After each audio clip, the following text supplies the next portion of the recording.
శ్రీ మహాగణాధిపతయే నమః, శ్రీమాత్రే నమః. మాచిరాజ్ భక్తి ప్రేక్షకులందరికీ నమస్కారం. ఈనాటి దినఫలం కార్యక్రమంలో ముందుగా నేటి పంచాంగ వివరాలు పరిశీలిద్దాం.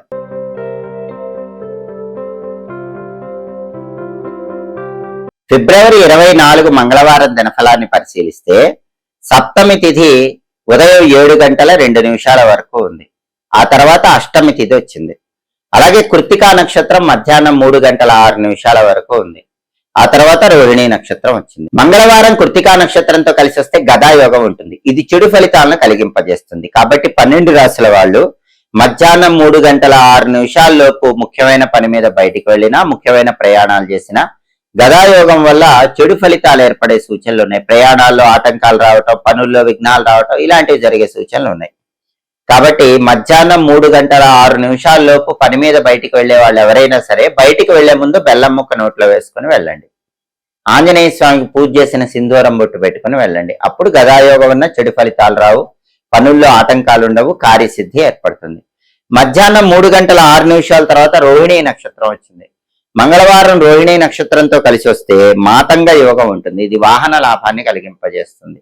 కాబట్టి ఎవరైనా బండి మీద గాని కారులో గాని ప్రయాణాలు చేస్తే మధ్యాహ్నం 3-6 తర్వాత ఆ ప్రయాణాల వల్ల లాభం చేకూరుతుంది.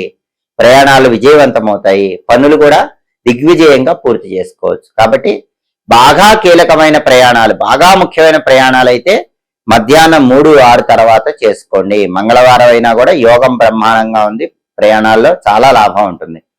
ఒకవేళ తప్పనిసరి అయితే మధ్యాహ్నం 3-6 లోపు ప్రయాణం చేయవలసి వస్తే మాత్రం పరిహారం చేసుకుని వెళ్ళండి. అప్పుడు గదాయోగం వల్ల వచ్చే చెడు ఫలితాలు ఉండవు. అదేవిధంగా రాశి చక్రం చాట్ లో గ్రహాల స్టేటస్ తీసుకుంటే మంగళవారానికి అధిపతి అయిన కుజుడు కుంభరాశిలో ఉన్నాడు, శని ఇంట్లో, శత్రువు ఇంట్లో ఉన్నాడు. కాబట్టి రియల్ ఎస్టేట్ రంగంలో ఉన్న వాళ్ళకి కొన్ని ఒడిదుడుకులు ఉంటాయి. అలాగే ప్రాపర్టీస్ కొనటానికి అమ్మటానికి సంబంధించిన చర్చల్లో కూడా కొన్ని ఇబ్బందులు వస్తాయి. అప్పులు ఉన్న వాళ్ళకి అప్పుల పరంగా కొన్ని ఒడిదుడుకులు ఉంటాయి. బ్యాంక్ లోన్లు శాంక్షన్ కావటం కూడా ఆలస్యం అవుతూ ఉంటుంది. ఎందుకంటే కుజుడు శత్రువు ఇంట్లో, శని ఇంట్లో ఉన్నాడు. కాబట్టి ద్వాదశ రాశుల వాళ్ళకి ఇలాంటి ఫలితాలు కనిపిస్తూ ఉంటాయి. అలాగే కృత్తికా నక్షత్రానికి అధిపతి అయిన సూర్యుడు కుంభంలో, శని ఇంట్లో ఉన్నాడు. కాబట్టి ఆఫీసులో అధికారులతో జాగ్రత్తగా మాట్లాడాలి, లేకపోతే అధికారులతో విభేదాలు కలిగే సూచనలు ఉన్నాయి. అలాగే రోహిణీ నక్షత్రానికి అధిపతి అయినటువంటి చంద్రుడు వృషభ రాశిలో, శుక్రుడి ఇంట్లో ఉన్నాడు. ఇది మాత్రం బ్రహ్మాండం.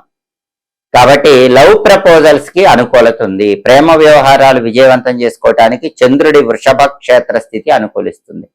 అలాగే సాఫ్ట్వేర్ రంగంలో ఉన్న వాళ్ళకు మాత్రం కొత్త కొత్త ఆఫర్స్ కోసం చేసే ప్రయత్నాల్లో మంచి పురోగతి కనిపిస్తుంది. తల్లి పరంగా అందరికీ సపోర్ట్ బాగుంటుంది. తల్లి పరంగా ఉన్న టెన్షన్స్ తగ్గిపోతాయి. చంద్రుడి వృషభ క్షేత్ర స్థితి వల్ల ఈ రకమైన ప్రయోజనాలు కనిపిస్తాయి. అలాగే నక్షత్ర బలాన్ని బట్టి కొన్ని ముఖ్యమైన పనులు చేసుకోవచ్చు. ప్రధానంగా కృత్తికా నక్షత్రం మధ్యాహ్నం 3:06 వరకు ఉంది. కృత్తికా నక్షత్ర బలాన్ని బట్టి హోమాలు చేయించుకోవటానికి మంచిది, ఆపరేషన్లు చేయించుకోవటానికి మంచిది. కృత్తికా ఉంది కాబట్టి ఆపరేషన్ చేయించుకుంటే సక్సెస్ వస్తుంది.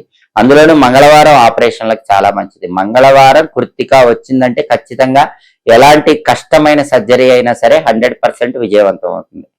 అలాగే కోర్టు పరమైన వ్యవహారాలకి, కోర్టు పరంగా ముఖ్యమైన వ్యక్తులను కలుసుకోవటానికి కృత్తికా నక్షత్రం అనుకూలిస్తుంది. వాళ్ళతో చర్చలు చేయడానికి ఈ నక్షత్రం మంచిది. అలాగే గ్యాంబ్లింగ్ లో ఇన్వెస్ట్మెంట్ చేయడానికి కూడా కృత్తికా చాలా మంచి నక్షత్రం. ఆన్లైన్ ట్రేడింగ్, షేర్ మార్కెట్ ఇలాంటి వాటిల్లో ఇన్వెస్ట్మెంట్ చేయడానికి కృత్తికా అనుకూలిస్తుంది. అలాగే శివ దీక్షలు తీసుకోవటానికి కృత్తికా నక్షత్రం అనుకూలిస్తుంది. మౌన వ్రతం పాటించడానికి కూడా మంచిది. గురువుల దగ్గర మంత్రం తీసుకోవటానికి మంచిది.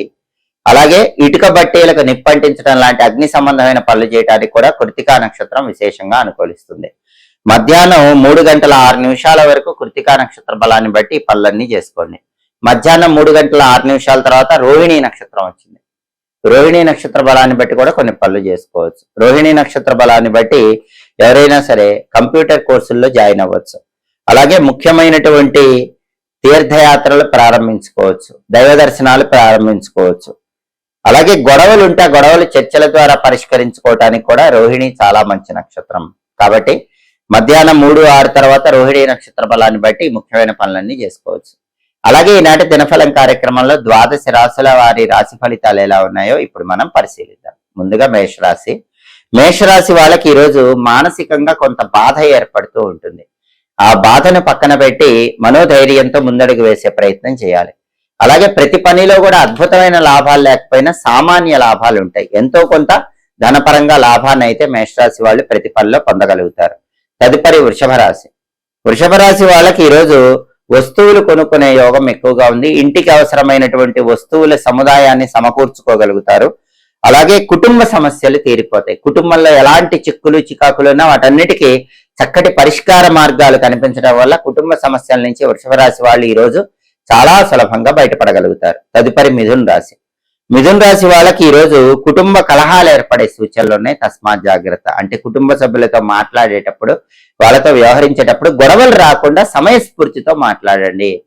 అప్పుడు ఎలాంటి ఇబ్బంది ఉండదు. అలాగే మిథున రాశి వాళ్ళకి ఈరోజు అనారోగ్య భావనలు వెంటాడే సూచనలు ఉన్నాయి కాబట్టి ఆరోగ్యం పట్ల ప్రత్యేకమైన శ్రద్ధ తీసుకోవాలి. వేళకు ఆహారం తీసుకోవటం మిథున రాశి వాళ్ళకి అవసరం. తదుపరి కర్కాటక రాశి. కర్కాటక రాశి వాళ్ళకి ఈరోజు వ్యాపారంలో శ్రమ ఎక్కువగా ఉంటుంది. ఎక్కువ కష్టపడితేనే వ్యాపారంలో లాభాలు పొందగలుగుతారు. అలాగే బంధువులలో వాదములు పెరిగే అవకాశం ఎక్కువగా ఉంది. కొద్దిగా జాగ్రత్తగా ఉండాలి. లేనిపోని గొడవలు బంధువులతో పెట్టుకునే సూచనలు ఉన్నాయి కాబట్టి అటువంటివి జరగకుండా బంధువులతో జాగ్రత్తగా వ్యవహరించడం కర్కాటక రాశి వాళ్ళకి అవసరం. తదుపరి సింహరాశి. సింహరాశి వాళ్ళకి ఈరోజు వృత్తిపరంగా ధనలాభం కలుగుతుంది. ఉద్యోగమైన వ్యాపారమైన ధనపరంగా మంచి ప్రయోజనాలు పొందగలుగుతారు. అలాగే ఈరోజు దూర ప్రాంతాలకు ప్రయాణాలు చేసి మంచి ప్రయోజనాలు పొందే యోగం కూడా సింహరాశి వాళ్ళకి ఎక్కువగా ఉంది. తదుపరి కన్యారాశి. కన్యారాశి వాళ్ళకి ఈరోజు చోర అగ్ని భయము కనిపిస్తోంది. అంటే విలువైన వస్తువులు, విలువైన ఆభరణాల భద్రత పట్ల జాగ్రత్తగా ఉండటం కన్యారాశి వాళ్ళకి అవసరం. అగ్ని విషయంలో జాగ్రత్తగా ఉండాలి.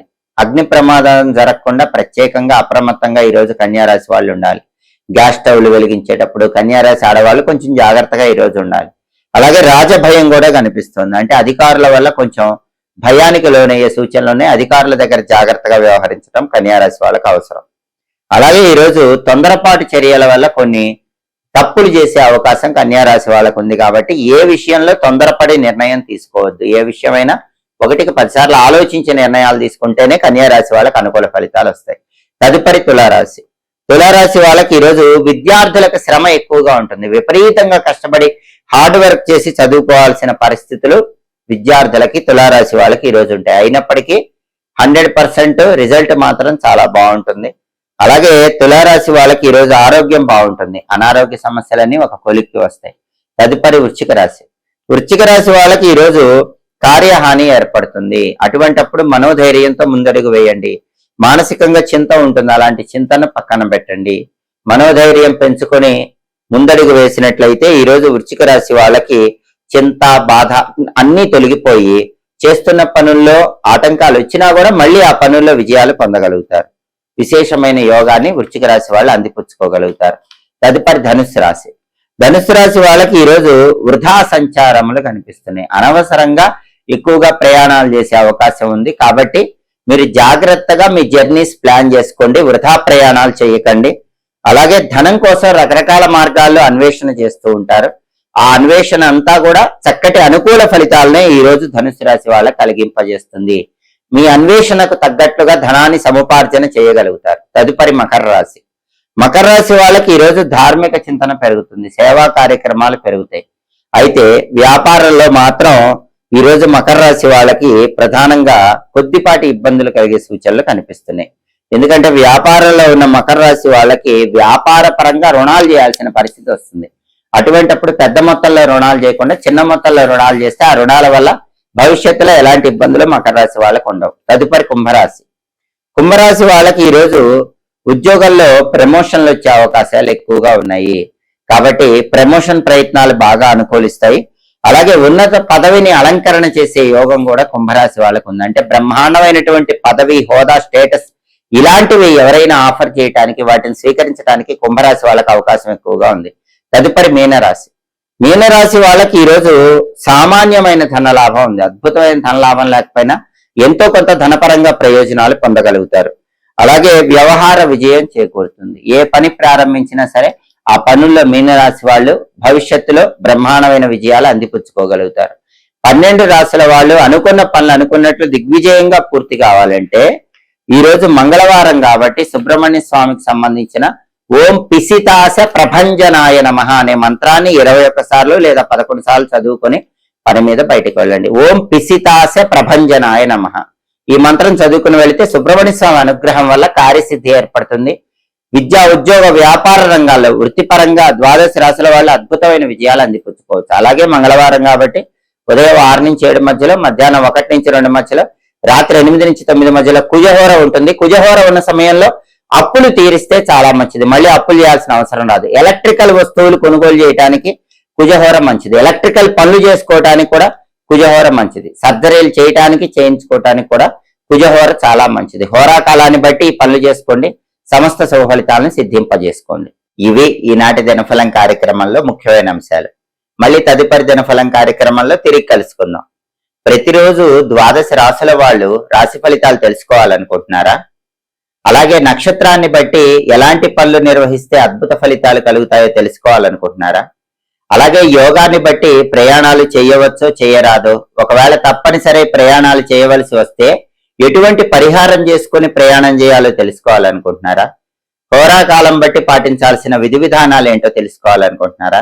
అయితే మా మాచిరాజ్ భక్తి ఛానల్ తప్పకుండా చూడండి. మా వీడియోస్ మీకు నచ్చినట్లయితే మా ఛానల్ లైక్ చేయండి, కామెంట్ చేయండి. మా ఛానల్ వీడియోస్ 10 మంది మిత్రులకు షేర్ చేయండి. మా ఛానల్ సబ్స్క్రైబ్ చేసుకోండి. పక్కనున్న బెల్ సింబల్ నొక్కటం మాత్రం మర్చిపోకండి.